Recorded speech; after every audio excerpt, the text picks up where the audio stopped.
Good morning, students and faculty. Welcome to Friday and your last day of Student Code of Conduct talks for the 2018-2019 school year. All week, we've been sharing with you different things about the Code of Conduct, different rules and regulations that we follow here to stay BFND strong here at Cy-Fair High School. And today, Ms. Meyers and myself are going to talk to you about the basic consequences and discipline for different violations of the Code of Conduct. My name is Emily Denise. I'm one of the assistant principals here, and I service letters CB through F of last names. But I'm also here to work with all of you.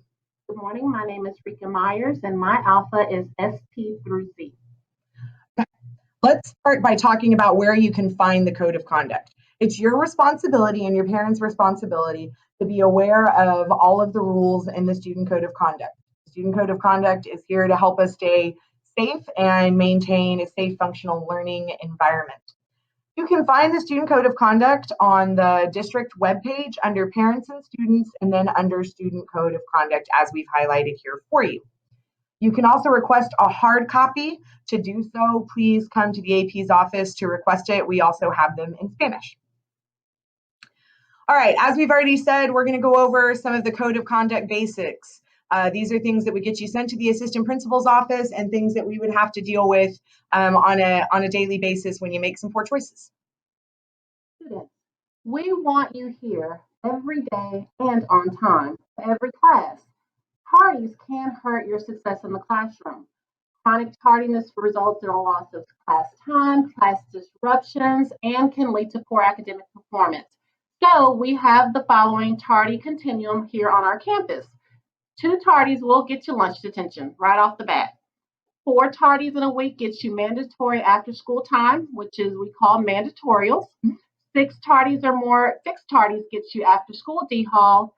8 tardies gets you DMC, and 10 tardies or more gets you suspended. So be here every day and on time. What's nice is we start over every week.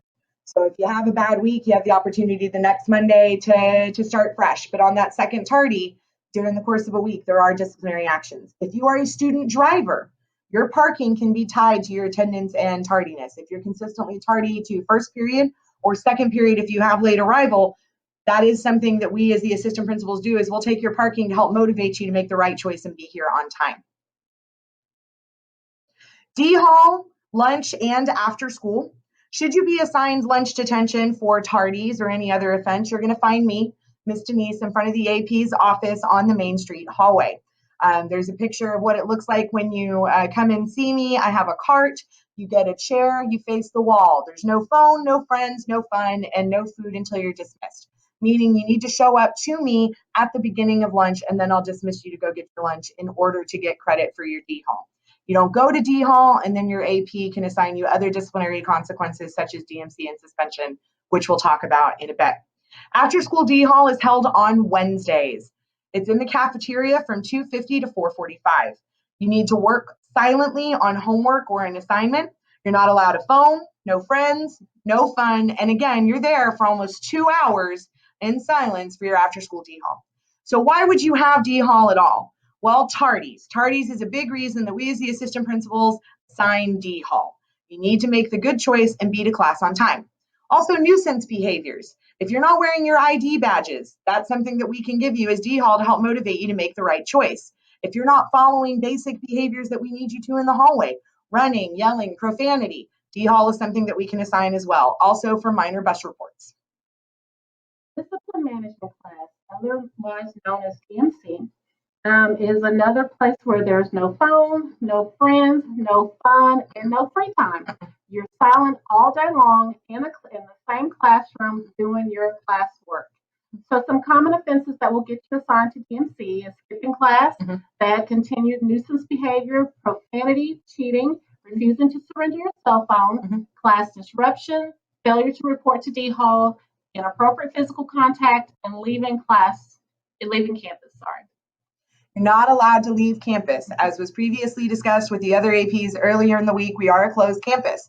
If you're a driver and you go to the parking lot without our permission during the school day, we'll put you in DMC, and then we'll take your parking. So make good choices.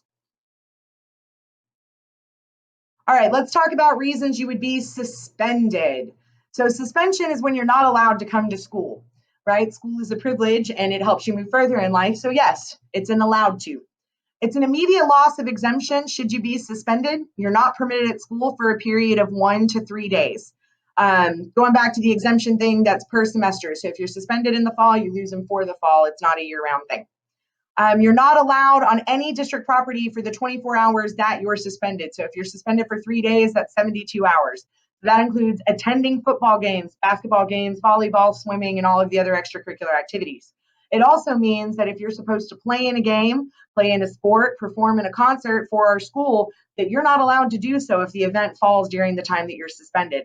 Not to mention, a lot of our extracurricular activities and organizations expect you to be of good standing and not to get suspended during the course of the school year. So what gets you suspended? Failure to comply with a reasonable request of an adult. Our job here at Sci-Fair is to get you an education and first and foremost, keep you safe.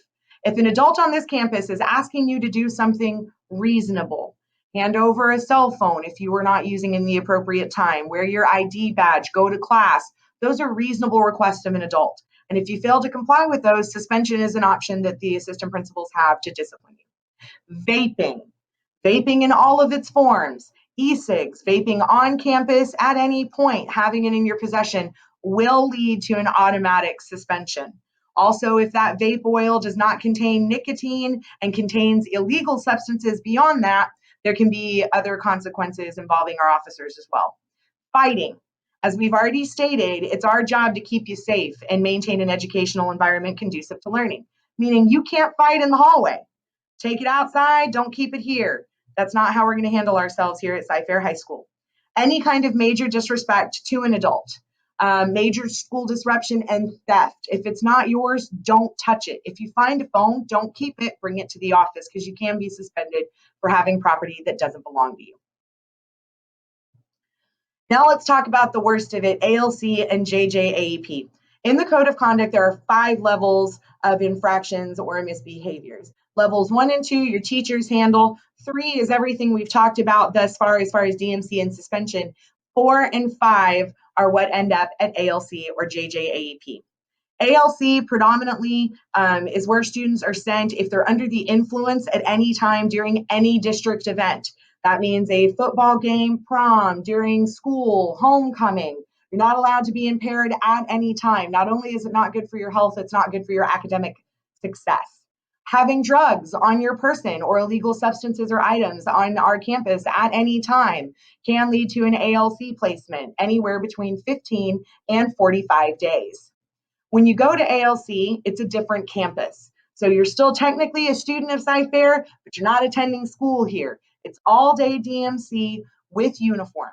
You're searched daily, your schedule changes, you're away from all of your friends. Not to mention, should there be any legal consequences. Some other reasons to go to ALC, any kind of physical contact with an adult. Ladies and gentlemen, that's not appropriate. If you have conflict with an adult and you need assistance, then you can either speak with that adult or come speak to an assistant principal and we'll help you. Please don't make decisions where we have to send you to another campus.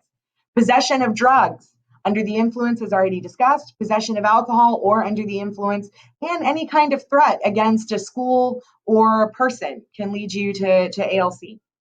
JJAEP, or the Juvenile Justice Alternative Education Program, is the school that you're sent to when you're expelled and your poor choices have caused legal ramifications, meaning our officers have had to arrest you because you've done something illegal here on our campus. Now, while this is a very, very, very small percentage of our population, we do not like, under any circumstances, having to work through any situation that involves any student being arrested. It's our job and it's what we'll do, but we prefer not to. So please keep any kind of illegal items or activity off of our school property at all time. And this includes those questionable photos that you send one another that we adults should never know about because you shouldn't send it. Assistant principals will conduct random metal detector and detection dog searches. You are responsible for anything found in your locker, purse, backpack, on your person, or in your vehicle. Thus, do not take anything from anybody and say, oh, they just handed it to me. If it's on you, it's yours. detective searches, school personnel have the authority to question students and/or search students if reasonable cause exists. Ms. Denise, what are some things like that would make this happen? If your name is submitted on a tip line as a person that has an illegal substance in their bag, then that's something the assistant principal's office can call you in and search you for if you're suspected of any kind of activity. Now, when we say school personnel, we're referring to the assistant principals in the assistant principal office. What you see pictured here is an example of what's called an interquest canine, and they do come out and do random searches on our vehicles and lockers and classrooms to help keep us safe. If a dog alerts on your vehicle, then you will be called out of class to come down and we will go through your vehicle and search your vehicle. It's part of the student code of conduct and your parking release that anything that comes onto campus is searchable by school personnel. So if you have any questions about it or you're worried about it, then leave the item at home. And that means student drivers. Be careful about what you do on the weekend because you're held accountable for what you drive here onto campus. Be sure to take everything out of your vehicle. Here we have our officers that serve us on campus. Officer Woods and Officer Muffley are here to help protect you. Officer Woods and Muffley, you'll see them every day in the hall on Main Street outside of the AP's office. They do conduct investigations when illegal activities have taken place, but their primary function daily is to help keep us all safe and to work with us to protect the school. Students, if you see something, say something. You are not being a snitch if you see something that should not be happening on campus, or you hear about something that's happening on campus. We have a student tip line. The information can be found here on the flyer in front of you. There's an app, or you can find it on our school website. If you go to the Cy-Fair High School website, there's a tip line button. You can click that and that'll take you to the tip line as well. But the whole process is completely anonymous. Occasionally a tip will be submitted. We'll check it at the AP's office and then we'll ask for additional information. At that time, it doesn't give us your name, but it does help us follow through with the information that you've put in. Please be sure that the information is something that you've heard firsthand or is truthful, because we do use this very seriously to keep you all safe. Ms. Denise, is the tip line posted in the classroom? The tip line should be up in some of the hallways, and I think teachers have flyers as well, but the best way to find it is going into the app and on our website. And lastly, to keep you safe, it's not rude, it's safe. Don't open the doors for people coming into the building. Even if they have ID badges, send them through the checkpoints where everyone is coming through. And once the school day is started, everyone should be coming through the front door. You know, they may look like a district employee, but if you don't see a badge, you don't have any business opening a door for them. I know that you're trying to be kind, and we really, really appreciate it, but it's in everyone's best interest if you let the doors stay closed. And that also means don't prop doors. We understand there's a lot of extracurricular activities, and you need to come in and out of the building quickly. Talk to your director or have someone wait for you, but don't leave a door propped open. They get left propped and then people get in the building that shouldn't be here. So please, please, please help us with our old building and all of these doors to keep it safe by keeping the doors closed. And lastly, students, it's our job and primary function as your assistant principals to keep you safe every day and make sure that school is a safe, fun place where you can come and get an education. Please help us do that by following all of the rules in the Code of Conduct. Should you need anything or ever have any questions, feel free to find us in the hallway or any of the assistant principals, and we'd be happy to answer any of your questions. Stay BFND strong and have a great weekend. At this time, teachers, if you'll please get the Code of Conduct sign sheet that was given to you, and please pass it around. Students, you're going to sign off that you saw this week's presentations explaining our expectations here at Cy-Fair High School. Again, if you have any questions, come see us in the AP's office. Stay BFND strong. Bye, Bobcats.